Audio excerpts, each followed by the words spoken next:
Welcome to PC maker. दोस्तों आज है 12 दिसंबर 2021 और 12 दिसंबर 2021 से संबंधित बिहार करंट अफेयर्स और साथ ही राष्ट्रीय और अंतर्राष्ट्रीय घटनाओं से करंट अफेयर्स के जितने भी प्रश्न बनेंगे वो सभी प्रश्नों को विश्लेषण सहित मैं आपको इस वीडियो में बताऊंगा। लेकिन उससे पहले जो पिछले वीडियो मैंने आपसे प्रश्न पूछा था सबसे पहले उसे देख लेते हैं। तो पिछले वीडियो का हमारा प्रश्न था कि हाल ही में किस देश ने मौत की मशीन को कानूनी मंजूरी दे दी है। इस प्रश्न के बारे में कंप्लीट जानकारी यहाँ से मैंने दिया था। इसका निर्माता देश कौन सा है, इसका निर्माता कंपनी क्या है और ये तमाम चीज़ें और भी थी जो कि मैंने आपको यहाँ पर बताया था। हालांकि यहाँ पर इस प्रश्न का राइट आंसर है हमारा ऑप्शन नंबर डी, स्विट्जरलैंड। अभी हाल ही में स्विट्जरलैंड ने मौत की मशीन को कानूनी मंजूरी दिया है। तो ऑप्शन नंबर डी यहाँ पर इस प्रश्न का हमारा राइट आंसर होगा। और यहाँ पर एक चीज़ ध्यान रखिए, जो भी प्रश्न आप लोगों से वीडियो में पूछा जाता है आप लोग तमाम चीज़ों को कमेंट बॉक्स में विस्तार से लिख सकते हैं। अब यहाँ पर आपको बता दूं कि जो लोग घर बैठे बीपीएससी जैसे एग्जाम की तैयारी में लगे हैं, खास करके बिहार में जितने भी परीक्षाएं आयोजित होती है, तो ऐसे परीक्षाओं की तैयारी के लिए आप यहाँ पर इस वाले पीडीएफ को डाउनलोड कर सकते हैं। इसका लिंक आपको इस वीडियो के डिस्क्रिप्शन में दिया गया है। इस पीडीएफ की विशेषता यहाँ पर यह है कि इसमें जनवरी से लेकर के नवंबर तक के बिहार स्पेशल करंट अफेयर्स को शामिल किया गया है, जो कि आगामी आपकी सभी प्रतियोगी परीक्षाओं के दृष्टिकोण से महत्वपूर्ण है। तो इसको जरूर डाउनलोड कीजिएगा। अब यहाँ पर हम चलते हैं सीधे पहले प्रश्न पे। एक एक करके मैं आपको सारे प्रश्न बताऊंगा और जो इनसे संबंधित एक्स्ट्रा फैक्ट्स होगा वो भी आपको बताऊंगा। तो आपको इस पूरे वीडियो को ध्यानपूर्वक देखना है। तो आज का हमारा पहला प्रश्न है कि हाल ही में कौन सी विश्वविद्यालय के पीजी जियोलॉजी विभाग में एक्वापोनिक्स लेबोरेटरी की शुरुआत हुई है। ये प्रश्न बिहार करंट अफेयर्स के दृष्टिकोण से महत्वपूर्ण है। इस प्रश्न का हमारा right answer option number B, यानी कि तिलका मांझी भागलपुर यूनिवर्सिटी इस प्रश्न का राइट आंसर होगा। आपको यहाँ पर इस प्रश्न के बारे में बता दूं कि तिलका मांझी विश्वविद्यालय भागलपुर के पीजी जियोलॉजी विभाग में एक्वापोनिक्स लेबोरेटरी की शुरुआत हुई है। अब यहाँ पे बात आता है इसका उद्देश्य क्या है। अब यहाँ पे आप देख सकते हैं इसका उद्देश्य रिसर्च को बढ़ावा देना है। रिसर्च को बढ़ावा देने के उद्देश्य से ही इस लेबोरेटरी की शुरुआत की गई तिलका मांझी भागलपुर यूनिवर्सिटी में। हमने यहाँ पे अगले पॉइंट में लिखा यह एक्वापोनिक्स लेबोरेटरी 2 लाख की लागत से तैयार की गई है और लेबोरेटरी में 18,000 लीटर की क्षमता वाला पानी का टैंक बनाया गया है। अब यहाँ पे और भी कई सारी चीज़ें हैं कि यह पूर्णतः मैकेनाइज्ड एक्वेरियम की तरह है, जिसमें कि प्रतिदिन 3,000 मछलियों को तैयार किया जाएगा।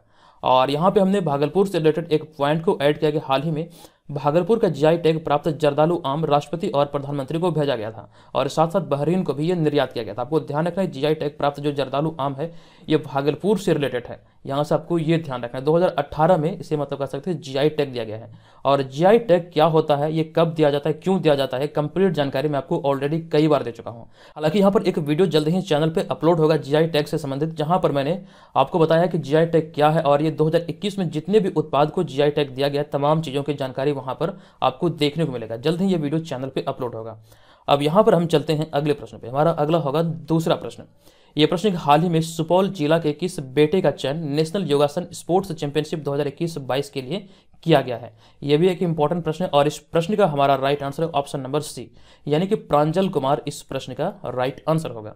आपको यहाँ पर इस प्रश्न के बारे में बता दूं कि प्रांजल कुमार जो कि बिहार के सुपौल जिला के निवासी हैं और इनका चयन नेशनल योगासन स्पोर्ट्स चैंपियनशिप 2021-22 के लिए किया गया। आप इनको यहाँ पर इस इमेज में भी देख सकते हैं। हमारा नेक्स्ट पॉइंट है कि इसका सिलेक्शन सीनियर कैटेगरी में किया गया है और यहाँ पर अगला है कि 18 से 20 जनवरी 2022 को कर्नाटक के बेंगलुरु में इस चैंपियनशिप का आयोजन होगा, जिसके लिए इसका चयन किया गया है। और यहाँ पे बात आई, हम लोग सुपौल की बात कर रहे हैं, तो हाल ही में सुपौल राज्य का पहला कचरा मुक्त शहर बना है। सुपौल जिला का जो सुपौल शहर है ये राज्य का पहला कचरा मुक्त शहर बना है, ये भी आपको ध्यान रखना है। अब यहाँ पर सुपौल जिले की बात आई है तो एक पॉइंट ये भी ध्यान रखिए कि बिहार सरकार ने अभी हाल ही में घोषणा किया था सुपौल में बायोडाइवर्सिटी पार्क बनाने की, जो राज्य का तीसरा बायोडाइवर्सिटी पार्क होगा। आपको मैं कई बार बता चुका हूँ कि बिहार का पहला बायोडाइवर्सिटी पार्क अररिया जिले में है और अररिया जिले के कुसियार गाँव में है, और दूसरा जो मतलब बायोडाइवर्सिटी पार्क है ये गया जिले में है, और जो तीसरा प्रस्तावित है ये सुपौल जिले में है। और इसके अलावा और भी कई सारे फैक्ट थे इसी से संबंधित। यहीं से मतलब बनते हैं प्रश्न कि बिहार का दूसरा चिड़ियाघर का निर्माण किस राज्य में होगा या फिर हो रहा है। तो आपको ध्यान रखना, पहला चिड़ियाघर है संजय गांधी जैविक उद्यान जो कि पटना में है, और दूसरा चिड़ियाघर का निर्माण जो प्रस्तावित है ये अररिया में है। ये आपको यहाँ से ध्यान रखना, जो कि रानीगंज में इसका निर्माण होगा। वहीं पर अगर हम बात करें तारामंडल की, तो बिहार का पहला तारामंडल है पटना में, और दूसरा जो प्रस्तावित है ये कह सकते हैं दरभंगा में प्रस्तावित है। दरभंगा में राज्य का दूसरा तारामंडल का निर्माण होगा। ये तमाम चीजें यहाँ से ध्यान रखें। एक पॉइंट और मैंने आपको बताया था कि मंकी पार्क का जो निर्माण किया जा रहा है मंकियों के संरक्षण के लिए, तो ये अररिया जिले में ही किया जा रहा है। ये तमाम चीजें ऑलरेडी मैं आपको कई बार बता चुका हूँ। इस तरह के जो प्रश्न है बिहार करंट अफेयर्स वाले ये आपके एग्जाम में पूछे जा सकते हैं। अब यहाँ पे हमारा अगला है कि हाल ही में जातीय जनगणना कराने वाला बिहार देश का कौन सा राज्य बन जाएगा। तो ये घोषणा भी हाल ही में हुआ। अगर ये जनगणना होता है तो बिहार कौन सा राज्य बन जाएगा? इस प्रश्न का हमारा right answer option number A, यानी कि ये दूसरा राज्य बन जाएगा। आपको यहाँ से ध्यान रखना है, ऑप्शन नंबर ए इस प्रश्न का राइट आंसर होगा। अब यहाँ पर आपको इस प्रश्न के बारे में विस्तृत जानकारी दे दूं कि जाति जनगणना कराने वाला कर्नाटक देश का पहला राज्य था तथा उसके बाद बिहार दूसरा राज्य बन जाएगा। आपको ध्यान रखना है, अगर हम बात करें जातिगत जनगणना की तो जातिगत जनगणना कराने वाला भारत का पहला राज्य है कर्नाटक। और यहाँ पे बिहार में ऐसी बातें चल रही है और ये घोषणा भी हाल ही में हो जाएगी। तो यहाँ से आपको ध्यान रखना, ये ऐलान हो चुका है लेकिन ये पूरी तरह से इसमें मतलब बातें सामने निकल कर नहीं आई है। हालांकि अगर ऐसा होता है तो बिहार ऐसा करने वाला दूसरा राज्य होगा। अब यहाँ पे हमने अगले पॉइंट में लिखा कि हाल ही में राज्य में आयोजित जनता दरबार में मुख्यमंत्री नीतीश कुमार ने ऐलान किया कि वे राज्य के खर्च पर जातीय जनगणना करवाएंगे।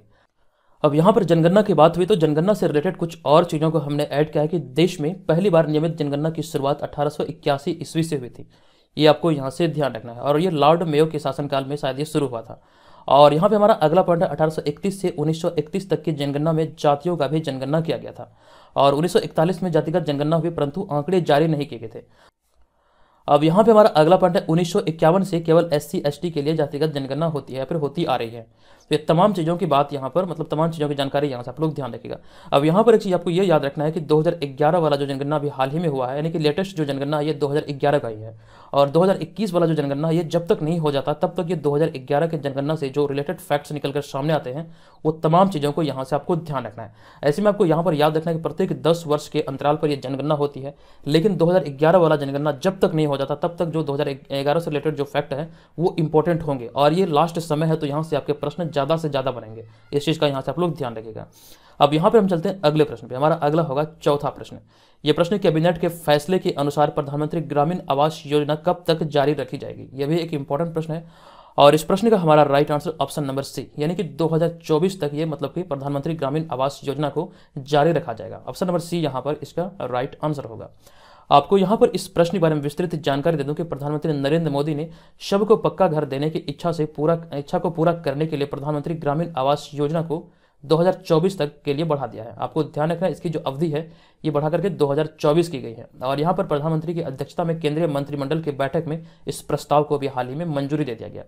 हमने यहाँ पे अगले पॉइंट में लिखा कि सरकारी आंकड़ों के मुताबिक वर्ष 2021 में नवंबर तक 1.65 करोड़ आवास बनकर लोगों को सौंपा जा चुका है। कह सकते हैं 2.25 करोड़ आवास लोगों को सौंपा जा चुका है। मतलब यहाँ पर ये सरकारी आंकड़े हैं। अब यहाँ पर अगर हम बात करें प्रधानमंत्री ग्रामीण आवास योजना की, इसकी शुरुआत कब हुई थी, ये क्या है, आप यहाँ पर अगले पॉइंट में देख सकते हैं। प्रधानमंत्री ग्रामीण आवास योजना भारत सरकार की एक योजना है जिसके माध्यम से निर्धन लोगों को उनकी क्रय शक्ति के अनुकूल घर प्रदान किए जाएंगे और इस योजना का शुभारंभ 25 जून 2015 को हुआ था। तो ये तमाम चीज़ें यहाँ से आपको ध्यान रखना है। 25 जून 2015 को प्रधानमंत्री ग्रामीण आवास योजना की शुरुआत हुई थी।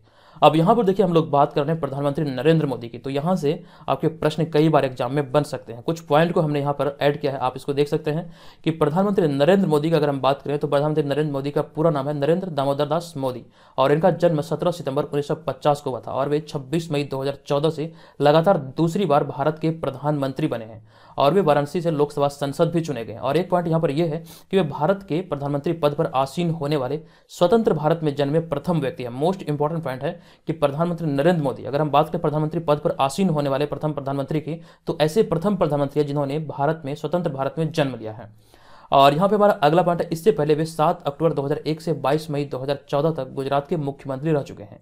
और अगर हम प्रधानमंत्री मोदी की बात करें तो प्रधानमंत्री मोदी भारतीय जनता पार्टी और राष्ट्रीय स्वयंसेवक संघ यानी कि RSS के सदस्य हैं। इन सब के अतिरिक्त और भी कई सारे प्रश्न बन सकते हैं प्रधानमंत्री नरेंद्र मोदी से रिलेटेड, उन सभी को यहाँ पर हमने ऐड किया है जो कि एग्जाम के पॉइंट ऑफ व्यू से महत्वपूर्ण है। आप यहाँ पर इस टॉपिक को देख सकते हैं कि विभिन्न देश और संस्था द्वारा प्रधानमंत्री मोदी को दिया गया सम्मान। ये वो सूची है जो कि अभी हाल ही में 2016 से 2019-20 तक की जो मतलब कर सकते हैं विभिन्न देश और संस्था द्वारा जो सम्मान नरेंद्र मोदी को दिया गया है, वो सूची को यहाँ पर ऐड किया गया। आप चाहें तो इसका स्क्रीनशॉट भी ले सकते हैं। अब यहाँ पर हम चलते हैं अगले 5वें प्रश्न पे। हमारा 5वां प्रश्न है कि हाल ही में किस देश में 1200 साल पुरानी रहस्यमयी मम्मी की खोज की गई है। इंपॉर्टेंट प्रश्न है और इस प्रश्न का हमारा राइट आंसर पेरू की राजधानी लीमा से ये मतलब कह सकते हैं इसकी खोज की गई है। तो ऑप्शन नंबर डी यहाँ पर इस प्रश्न का राइट आंसर होगा। आपको यहाँ पर बता दूं कि पेरू की राजधानी लीमा में एक भूमिगत मकबरे से 1200 साल पुरानी रहस्यमयी मम्मी मिली है। आई होप कि आप यहाँ पर मम्मी शब्द का अर्थ समझ रहे हैं। आप जो यहाँ पर इस इमेज में देख रहे हैं यही रहस्यमयी मम्मी है जिसकी खोज अभी हाल ही में पेरू की राजधानी लीमा में भूमिगत मकबरे में किया गया है। और यहाँ पे हमने अगले पॉइंट में लिखा इस मम्मी का पूरा शरीर रस्सियों से बांधा हुआ है और हाथों से चेहरे को ढका गया है। और यहाँ पे हमने अगले पॉइंट में लिखा यह मम्मी महिला या फिर पुरुष की है, इसका अभी खुलासा नहीं हो पाया है। और नेक्स्ट पॉइंट हमारा यह है कि इसे काजा मार किला पुरातात्विक स्थल से खुदाई में निकाला गया है। और साथ साथ हमने अगले पॉइंट में लिखा कि सैन मार्कोस विश्वविद्यालय के शोधकर्ताओं का कहना है कि यह मम्मी 1200 साल से 800 साल पुरानी मानी जाती है। तो ये तमाम चीज़ों को जानकारी यहाँ से आपको ध्यान रखना है। इसकी जो खोज हुई अभी हाल ही में ये पेरू की राजधानी लीमा में हुई, और यहाँ पर आपको ये ध्यान रखना है कि काजा मार किला पुरातात्विक स्थल से खुदाई के दौरान ये प्राप्त हुआ है। अब यहाँ पर हम आगे बढ़ते हैं और आपको एक बात बता दूं कि हमारा बीपीएससी मेकर करंट अफेयर्स का एक बुक मार्केट में लॉन्च हुआ है। आप यहाँ पर इस इमेज में इसके कवर पेज को देख सकते हैं। आपने देखिए बुक स्टॉल पर जाकर इस बुक को खरीद सकते हैं, वहाँ पर आपको बुक अवेलेबल होगा। अगर इनकेस बुक नहीं मिलता है तो आप उनसे इस बुक के लिए डिमांड कर सकते हैं, और साथ साथ इस बुक को आप अमेजन और फ्लिपकार्ट से भी परचेज कर सकते हैं। दोनों का लिंक इस वीडियो के डिस्क्रिप्शन में दिया गया है। अब यहाँ पर हम चलते हैं अगले प्रश्न पे। हमारा अगला होगा छठा प्रश्न। यह प्रश्न के भारतीय नौसेना के 22वें मिसाइल वेसल स्क्वाड्रन को कहाँ राष्ट्रपति मानक रामनाथ कोविंद द्वारा प्रदान किया गया? इस प्रश्न का हमारा राइट आंसर होगा ऑप्शन नंबर बी, यानी कि मुंबई में भी हाल ही में ये मानद प्रदान किया गया है। आपको बता दूं इस प्रश्न का right answer option number B. तो यहाँ पे हमने लिखा है कि हाल ही में राष्ट्रपति रामनाथ कोविंद ने 8 दिसंबर 2021 को 22वीं मिसाइल वेसल स्क्वाड्रन को विशिष्ट सेवा के लिए राष्ट्रपति मानक से सम्मानित किया। यह सम्मान अभी हाल ही में वर्तमान राष्ट्रपति रामनाथ कोविंद द्वारा दिया गया 8 दिसंबर 2021 को, जो कि यह 22वीं मिसाइल वेसल स्क्वाड्रन है। अब यहाँ पे हमने अगले पॉइंट में लिखा कि इसी स्क्वाड्रन ने 1971 में युद्ध में पाकिस्तानी नौसेना के जहाजों पर बमबारी की थी, और जो कि अभी हाल ही में से ये सम्मान दिया गया है। अब यहाँ पे अगर हम बात करें इस मिसाइल की, तो अगले पॉइंट में हमने लिखा है कि अब तक इस मिसाइल वेसल स्क्वाड्रन ने ऑपरेशन विजय और ऑपरेशन पराक्रम में भाग लिया है। तो तमाम चीज़ों की जानकारी यहाँ से आप अपनी कॉपी में नोट कर लीजिए। अगर आपसे नोट नहीं करना चाहते, आपके पास समय का अभाव है, तो ऐसे में आप बुक भी परचेज कर सकते हैं, और साथ साथ बीपीएससी मेकर ऐप के थ्रू आप वहाँ पर जाकर के डेली और मंथली करंट अफेयर्स को प्राप्त कर सकते हैं। हमारे बीपीएससी मेकर ऐप पर आपको बहुत सारे स्टडी मटेरियल मिलेंगे, जो कि आगामी आपके बिहार एग्जाम के लिए बहुत ही ज़्यादा उपयोगी हो सकता है। ऑलरेडी बहुत सारे लोग इसमें रजिस्टर हो चुके हैं, तो आप भी इसमें पार्टिसिपेट करके अपनी तैयारी का आकलन कर सकते हैं, और साथ साथ वहाँ से बहुत सारी चीज़ों को सीख सकते हैं। और डेली बेसिस पे वहाँ पर करंट अफेयर्स का क्विज भी होता है, तो उसमें भी आप लोग पार्टिसिपेट कर सकते हैं। और यहाँ पे हमारा अगला है सातवां प्रश्न। यह प्रश्न केंद्रीय मंत्रिमंडल ने 8 दिसंबर 2021 को केन बेतवा परियोजना को मंजूरी दे दी है, और इससे किन राज्यों को फायदा होगा? अभी हाल ही में केंद्रीय मंत्रिमंडल के द्वारा ये 8 दिसंबर को केन बेतवा परियोजना को मंजूरी दिया गया। प्रश्न यहाँ पे बना है कि किन राज्यों को इस परियोजना से फायदा होगा? इस प्रश्न का हमारा राइट आंसर उत्तर प्रदेश और मध्य प्रदेश को इससे फायदा होगा। तो यहाँ पर हमारा एक से अधिक विकल्प सही है, तो इस आधार पर हम देखेंगे यहाँ पर ऑप्शन नंबर ई में उपयुक्त में से एक से अधिक विकल्प यहाँ पर सही होगा। तो इस आधार पर हम चुनेंगे ऑप्शन नंबर ई को। अब यहाँ पर आपको इस प्रश्न के बारे में विस्तृत जानकारी दे दूं कि उत्तर प्रदेश और मध्य प्रदेश में फैले बुंदेलखंड में अब घर घर पानी और खेत खेत पानी पहुंचाने वाले बहुप्रतीक्षित केन बेतवा नदियों को आपस में जोड़ने की परियोजना को केंद्रीय मंत्रिमंडल की मंजूरी मिल गई। आपको ध्यान रखना अभी हाल ही में ये मंजूरी दिया गया 8 दिसंबर 2021 को। हमने यहाँ पे अगले पॉइंट में लिखा कि 8 वर्षों में पूरी होने वाली इस परियोजना पर करीब 45,000 करोड़ रुपए की लागत आएगी, और 10 लाख हेक्टेयर से अधिक क्षेत्र में सिंचाई की सुविधा मिलने लगेगी। यानी कि इस परियोजना के तहत यहाँ पर अगर हम बात करें इसकी कुल लागत के, तो यहाँ पर आपको ध्यान रखना 45,000 करोड़ रुपए की लागत है, और इससे फायदा यह होगा कि 10 लाख हेक्टेयर से अधिक क्षेत्र में सिंचाई की सुविधा मिलेगी। और वहीं पे हमने अगले पॉइंट में लिखा वहीं 62 लाख लोगों को पीने का पानी उपलब्ध होगा। ये सारे सरकारी आंकड़े हैं, तो ये तमाम चीज़ों को यहाँ से ध्यान रखना है। और यहाँ पे हमने अगले पॉइंट में लिखा इसके साथ ही इस महत्वाकांक्षी परियोजना में 103 मेगावाट पनबिजली और 27 मेगावाट सौर ऊर्जा उत्पादन का भी लक्ष्य निर्धारित किया गया। ये तमाम चीज़ों को अपनी कॉपी में जरूर नोट कर लीजिए। अब यहाँ पर हम चलेंगे अगले प्रश्न पे। हमारा अगला होगा 8वां प्रश्न। यह प्रश्न हाल ही में उत्तराखंड का पहला एस्ट्रो विलेज कहाँ स्थापित किया जाएगा? इंपॉर्टेंट प्रश्न है, और इस प्रश्न का हमारा right answer option number A. Uttarakhand के ये नैनीताल में भी हाल ही में उत्तराखंड का पहला एस्ट्रो विलेज स्थापित किया जाएगा। तो ऑप्शन नंबर ए यहाँ पर इसका राइट आंसर होगा। अब यहाँ पर आपको इस प्रश्न के बारे में विस्तृत जानकारी दे दूं कि हाल ही में उत्तराखंड के सरोवर नगरी नैनीताल से सटे गांधी ग्राम ताकुला में निर्माणाधीन एस्ट्रो विलेज राज्य का पहला स्टार गेजिंग सेंटर होगा। आपको ध्यान रखना भी हाल ही में जो इसका मतलब कर सकते हैं निर्माण किया जा रहा है नैनीताल में किया जा रहा है। और यहाँ पे हमने अगले पॉइंट में लिखा है इसका उद्देश्य क्या है, इससे क्या फायदा होगा? तो इससे पर्यटन को बढ़ावा मिलेगा, और साथ साथ यह रोजगार का नया माध्यम भी बनेगा। और यहाँ पे हमने इस एस्ट्रो विलेज के बारे में लिखा कि यह एस्ट्रो विलेज में कॉटेज शीशे व लकड़ियों से तैयार किए जा रहे हैं, और साथ साथ इसकी छत भी शीशे की ही होगी, जिससे कमरे के भीतर से तारों व नक्षत्रों को देखने का आनंद लिया जा सकेगा, और यह स्थान खुले आसमान के नीचे प्रदूषण से मुक्त होगा। ये तमाम चीज़ें यहाँ से ध्यान रखें। और यहाँ पे हमने अगले पॉइंट में लिखा कि यहाँ पर्यटकों को खगोलीय दुनिया की जानकारी देने के लिए अत्याधुनिक दूरबीन भी स्थापित किए जाएंगे। और यहाँ पे बात है उत्तराखंड की, तो उत्तराखंड से रिलेटेड कुछ पॉइंट है यहाँ पर आप देख सकते हैं। उत्तराखंड में भारत का पहला क्रिप्टो गेमिंग गार्डन खोला गया था, और भारत की पहली ओपन एयर फनरी की शुरुआत उत्तराखंड में ही की गई थी। तो दोनों पॉइंट मेरा बताया हुआ है। आई होप कि आपको ये चीज़ें याद आ रही होगी। अब यहाँ पर हम चलते हैं अगले प्रश्न पे। हमारा अगला होगा 9वां प्रश्न। यह प्रश्न हाल ही में 31वां व्यास सम्मान किसे प्रदान करने की घोषणा की गई है। इंपॉर्टेंट प्रश्न है और इस प्रश्न का हमारा right answer option number B यानी कि असगर वजाहत इस प्रश्न का राइट आंसर होगा। ऑप्शन नंबर बी यहाँ पर इस प्रश्न का राइट आंसर है। अब यहाँ पर आपको इस प्रश्न पर बता दूं कि हाल ही में के बिरला फाउंडेशन ने हिंदी के प्रसिद्ध लेखक असगर वजाहत को प्रतिष्ठित व्यास सम्मान प्रदान करने की घोषणा की है। आपको ध्यान रखना है के बिरला फाउंडेशन के द्वारा ही ये व्यास सम्मान प्रदान किया जाता है। अब यहाँ पे हमने अगले पॉइंट में लिखा कि चयन समिति ने वजाहत यानी कि असगर वजाहत को नाटक महाबली के लिए उन्हें 31वें व्यास सम्मान से नवाजने का फैसला किया है। ये आपको ध्यान रखना है। और जो नेक्स्ट पॉइंट ये बहुत ज़्यादा इंपॉर्टेंट है कि 10 वर्ष की अवधि में प्रकाशित किसी भी भारतीय नागरिक की हिंदी की एक उत्कृष्ट साहित्यिक कृति को व्यास सम्मान प्रदान किया जाता है। 10 वर्ष की अवधि में प्रकाशित किसी भी भारतीय नागरिक की हिंदी की एक उत्कृष्ट साहित्यिक कृति को व्यास सम्मान से सम्मानित किया जाता है या फिर सम्मान प्रदान किया जाता है। और यहाँ पे हमने अगले पॉइंट में लिखा कि वर्ष 1991 में आरंभ इस सम्मान में 4 लाख रुपए की पुरस्कार राशि और साथ साथ प्रशस्ति पत्र व प्रतीक चिन्ह भेंट किया जाता है।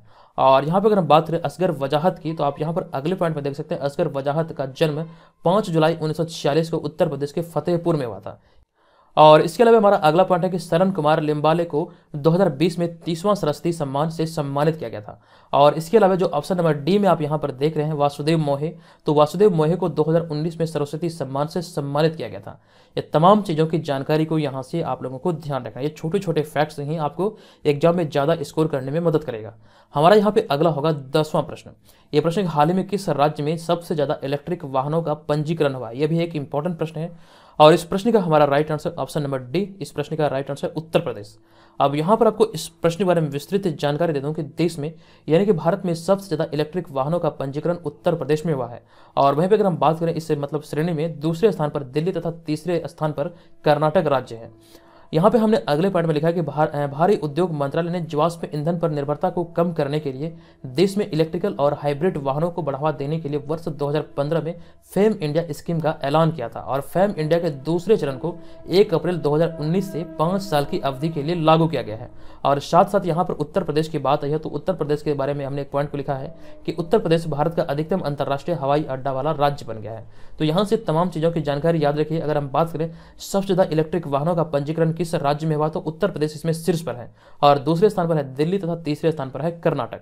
और यहाँ पे जो बात आई थी फैम इंडिया की, तो फैम इंडिया के बारे में भी हमने यहाँ पे लिख दिया किस उद्देश्य के साथ इसकी शुरुआत की गई थी, वर्ष 2015 में। अब यहाँ पे हमारा अगला होगा 11वां प्रश्न। यह प्रश्न है कि अंतर्राष्ट्रीय भ्रष्टाचार विरोधी दिवस कब मनाया जाता है। इंपॉर्टेंट प्रश्न है और इस प्रश्न का हमारा right answer option number D, प्रत्येक वर्ष 9 दिसंबर को अंतर्राष्ट्रीय भ्रष्टाचार विरोधी दिवस मनाया जाता है। ऑप्शन नंबर डी यहाँ पर इसका राइट आंसर होगा।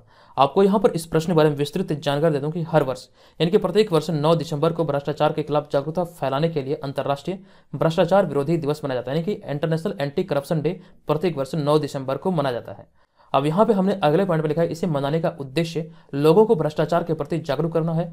जिस प्रकार दिन प्रतिदिन भ्रष्टाचार बढ़ता जा रहा है और इसको खत्म करने के लिए इंटरनेशनल एंटी करप्शन डे मनाया जाता है। अब यहाँ पे अगर हम इसके थीम की बात करें तो इस वर्ष इसका थीम है आपका अधिकार, आपकी भूमिका, भ्रष्टाचार को न कहें।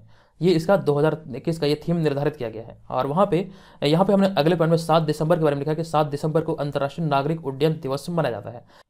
अब यहाँ पे हमारा अगला है 12वां प्रश्न। यह प्रश्न हाल ही में भारतीय क्रिकेट कंट्रोल बोर्ड ने भारतीय पुरुष टीम के लिए वनडे मैच और T20 मैच के लिए कप्तान किसे नियुक्त किया है। इंपॉर्टेंट प्रश्न है और इस प्रश्न का हमारा राइट आंसर है रोहित शर्मा, यानी कि ऑप्शन नंबर ए यहाँ पर इस प्रश्न का राइट आंसर होगा। आपको यहाँ पर इस प्रश्न के बारे में विस्तृत जानकारी दे दूं कि रोहित शर्मा को T20 के बाद अब वनडे टीम का भी कप्तान बना दिया गया है। भारतीय क्रिकेट कंट्रोल बोर्ड की चयन समिति ने विराट कोहली को वनडे कप्तानी से हटाकर यह जिम्मेदारी रोहित शर्मा को अब सौंप दी है। ये आपको यहाँ से ध्यान रखना है। हमने यहाँ पे अगले पॉइंट में लिखा कि अब रोहित शर्मा के नेतृत्व में टीम इंडिया अगले वर्ष T20 विश्व कप और 2023 में वनडे विश्व कप मैच खेलेगी। तो आपको ये ध्यान रखना रोहित शर्मा के नेतृत्व में ये मैच खेला जाएगा 2022 में T20 विश्व कप, 2023 में वनडे विश्व कप। अब यहाँ पे हमने भारतीय क्रिकेट कंट्रोल बोर्ड के बारे में लिखा है कि भारतीय क्रिकेट नियंत्रण बोर्ड भारत में क्रिकेट के लिए राष्ट्रीय शासकीय निकाय है और इसकी जो स्थापना हुई थी दिसंबर 1928 में इसका गठन किया गया था और इसका मुख्यालय मुंबई में स्थित है तथा इसके अध्यक्ष हैं सौरभ गांगुली। और बात है क्रिकेट की, तो क्रिकेट की जो सर्वोच्च संस्था यह है ICC और ICC के बारे में कंप्लीट जानकारी ऑलरेडी मैं आपको कई बार दे चुका हूँ। अब यहाँ पर हम चलते हैं आगे। आपको बता दूं कि जो लोग घर बैठे BPSC और CDPO जैसे एग्जाम की तैयारी में लगे हैं तो BPSC मेकर ऐप के थ्रू आप यहाँ पर ऑनलाइन टेस्ट सीरीज में भाग लेकर के अपनी तैयारी का आंकलन कर सकते हैं। आप यहाँ पर जान पाएंगे कि आगामी एग्जाम को देखते हुए आपकी तैयारी किस स्तर की है। और यहाँ पे एक चीज़ ध्यान रखिए, इस मतलब कह सकते हैं ऐप पर आपको इसके अलावा और भी कई सारे स्टडी मटेरियल मिलेंगे। अगर यहाँ पे हम बात करें तो टेस्ट सीरीज में आपको ऑनलाइन टेस्ट मिलेगा और इसके साथ साथ आपको यहाँ पर इसका PDF फाइल भी मिलेगा। और इस सीरीज के तहत आप जितने वीडियो देखते हैं करंट अफेयर्स का, तो यहाँ पर आपको बिहार, अंतर्राष्ट्रीय और राष्ट्रीय घटनाओं सहित जो करंट अफेयर्स मिलता है ये आपको डेली और मंथली बेसिस पे मिलता है। तो दोनों को यहाँ से आपको ध्यान रखना। इसके अलावा और भी कई सारे स्टडी मटेरियल हैं जो कि आपको BPSC मेकर ऐप पर उपलब्ध कराया जाता है। जो लोग यहाँ पर इसे ज्वाइन करने इच्छुक हैं तो BPSC मेकर ऐप को डाउनलोड करके यहाँ पर इसमें मतलब कर सकते हैं ज्वाइन कर सकते हैं। ऑलरेडी 10,000 से अधिक लोग इसको रजिस्टर कर चुके हैं, तो आप भी इस पर रजिस्टर हो सकते हैं। अब यहाँ पर चलते हैं आज के इस वीडियो के प्रश्न की ओर। आज के इस वीडियो का हमारा प्रश्न है कि हाल ही के निर्णय के अनुसार बेंगलुरु का अक्षय पात्रा फाउंडेशन बिहार के किस जिले के सरकारी स्कूलों में मिड डे मील का खाना बच्चों को परोसेंगे। कंप्लीट जानकारी यहाँ से मैंने आपको दिया था। बताइए इस प्रश्न का राइट आंसर क्या होगा। आप चाहें तो यहाँ पर इसको डिटेल में भी लिख सकते हैं। तो दोस्तों आज के इस वीडियो में इतना ही, मिलेंगे नेक्स्ट वीडियो में। तब तक के लिए धन्यवाद। जय हिंद।